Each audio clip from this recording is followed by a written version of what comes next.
next definition we have is very similar to it. It's called what kind of zero? True zero, sir. The sight settings and elevation and windage required to place a single round or the center of a shot group in a predetermined location of the target from a specific distance or range. Ideal weather conditions. Underline that. Aye, sir. Ideal weather conditions. And put in parentheses, in plain language, that means no wind blowing. Ideal weather conditions means no wind blowing. So in plain language, how you got to have the front sight, the rear sights, the rear sight windage, how that's got to be set in order to shoot at center mass under ideal weather conditions, the no wind's blowing. What's it take to have on the weapon to fire a single shot in the middle of the black or with no wind blowing? Yesterday we did a process of grouping. The idea is for you to shoot with the same sight setting on all 3 times and see if you could apply the concepts of sight alignment, breath control, trigger control, and put them all together and see if you can apply them. From where your impacts were, we can now adjust the sights and get a zero on the weapon. We had initial sight setting yesterday of flush, 8-3, and center, and that's what we started with, but now we each have our own zero on our weapon, don't we? Yes, sir. If there's no wind blowing, that zero isn't really, by definition, a what zero? A true zero, sir. Now, that's our own personal starting point. If the wind is blowing, we got to do all this stuff and modify our true zero. When you modify the true zero for specific weather conditions, it becomes a what then? Zero, sir. And when you're done shooting at the end of the day, can you expect the wind to be the same tomorrow? No, sir. So you take off those amount of clicks. For example, if we put on a certain amount of clicks, you got to take them back off, don't you? Yes, sir. So if you have no wind blowing, what's on your weapon now, you should be able to aim at center mass and hit center mass, right? Yes, sir. That's called a what type? True zero, sir. If the wind's blowing, you got to do all this, come up with a number, modify the true zero. Once you modify the true zero, it becomes a what? Zero, sir. Once you're done shooting, you take it back off and you're back at a True zero, sir. Not too hard, is it? No, sir. That's in concept the theory behind the definitions. Now, here is the process that the Marine Corps uses with the M16A2 service rifle, firing M855 ball rounds through your rifle. Here's some basic ideas on the process. You got your rifle, you got your 300-meter distance, and you got a couple things you got to be aware of. It's called center line of bore, the first one. From the very center of the chamber, not the top of the chamber, the bottom, but the very middle of it, there's a line that runs straight through the middle of the bore. It matches up with the line of sight, which is, if you look at your rifle, how high is the sights above the bore of the weapon? Approximately, guesstimate inches. About. So you have 2 parallel lines, what would seem like 2 parallel lines running straight into infinity, right? Yes, sir. Okay, really it's not, because eventually those 2 are going to meet up somewhere. In the middle of it, we have reality kick in. It's called trajectory. Through the round now, it's traveling along that center line of bore, that line that goes to the target. The target's referred to as the aiming point. But however, somewhere along the line, gravity kicks in and starts pulling that ground down. It reaches its max ordinate right about here, and gravity kicks in and starts pulling it down. So you have center line of bore and line of sight, which runs straight perfectly. Trajectory kind of goes up and then it arcs down eventually. The further you are away, the more the barrel's got to be angled up so it can arc into the target. That's the basic concepts involved. Now, specifically, you got to be aware of is the distances involved. Yesterday, with our rifle and this style of ammo, you zero your weapon at 30 meters or 300 meters. The reason being is if you're in an environment where you just don't have the room, you zero the weapon at 30 meters. If you got the room and you got the time and you got the ammunition to devote to the project, you zero your weapon at 300 meters. The reason we do that is because of several things. That deals with our last definition there. Battle sight zero.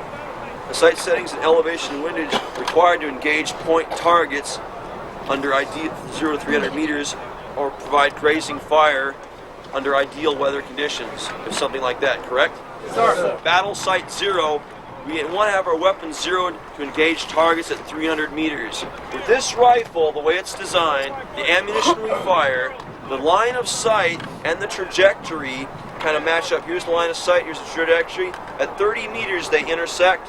At 300 meters, they intersect again. That way, you can have, when you have your weapon adjusted, you can pick something away at 300 meters, and that way you can hit it once you got the sights set. Understand? Yes, sir. That's the idea of zeroing the weapon. So if you go out there with a brand new weapon from the armory and the sights are just any old way, can you expect to aim and hit something right away? No, sir. So you have to zero it, which is the process of adjusting the sights. So where you aim is going to be where you hit. Yes, sir. Exactly. 300 meters away, with the way this weapon is designed, once again, is the specific distance. Battle sight 0 is important because 300 meters is usually the meat grinder's distance. They see us, we see them clearly. I can just pick out a man's face, his arms, his small arm he's carrying at that distance, and they can do the same for us. When I say it's the meat grinder distance, or you can start getting accurate hits for most shooters, understand? Yes, sir. However, with our rifle, we should be able to pick them off at 500 beyond the maximum effective range of their AK, right? Yes, sir. That's exactly our plan. Now, here's a concept for you. 300 meters away. Your front sight tip is how wide you estimate? 4 millimeters, right?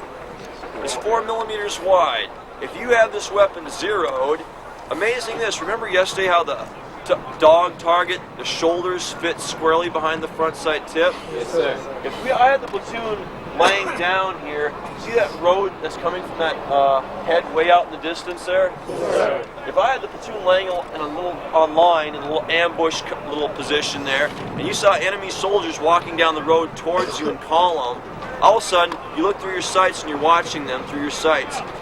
The soldier is thinner than the front sight tip. As he walks closer to you, when he gets his shoulders squarely behind your front sight tip, how far do you think he is away from you? And if you have your weapon zeroed and advanced it, you get aim and hit at 300 meters, guess what's going to happen to him when he fills up that sight behind the tip? You squeeze the trigger. First round kills, right? Yes, sir. That is the purpose behind Battle Sight 0 at 300 meters with this rifle and that ammo, understand? Yes, sir. Get first round kills. That's the whole bloody idea of zeroing your weapon. Now, under 300, your Battle Sight 0 definition there, I want you to write the following information.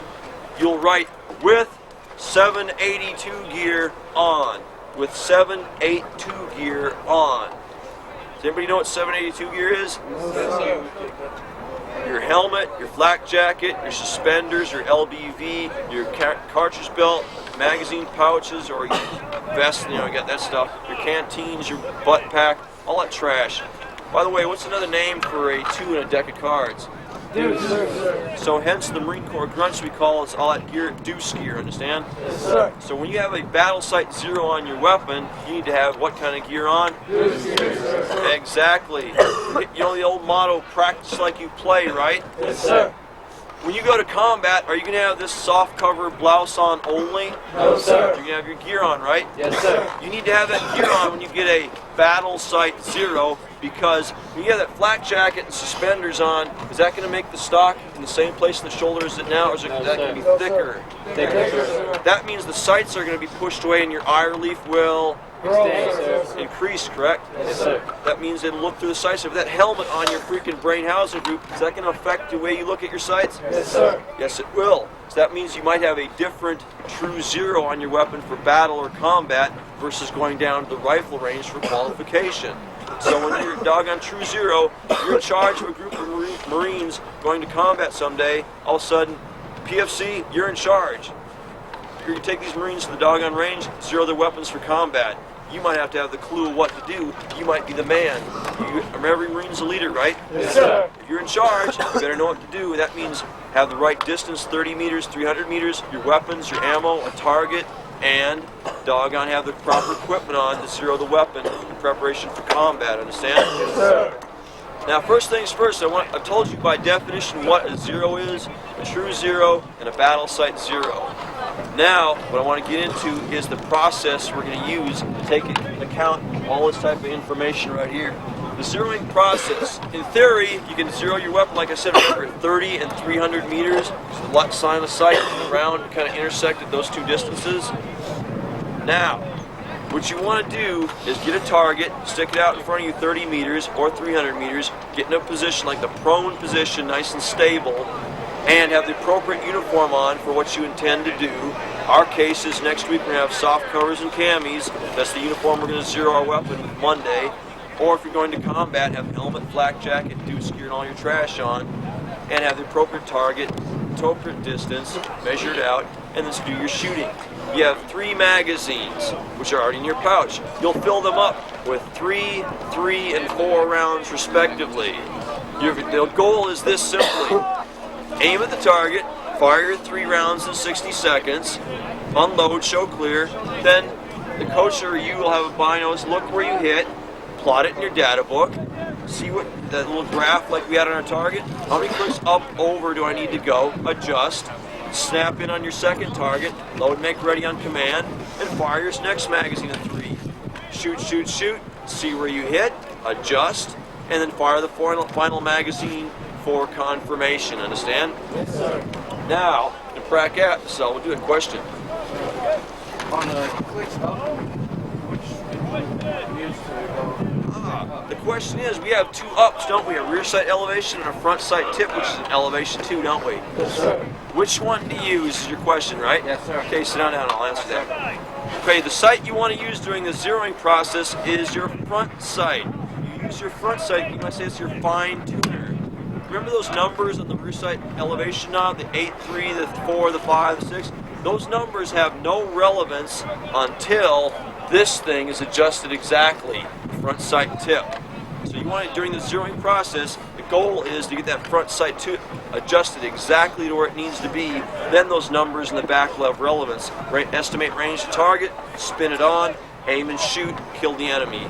But until the front sight tip is exactly adjusted, those numbers are no good. Up in the morning, way too soon. Up in the morning, way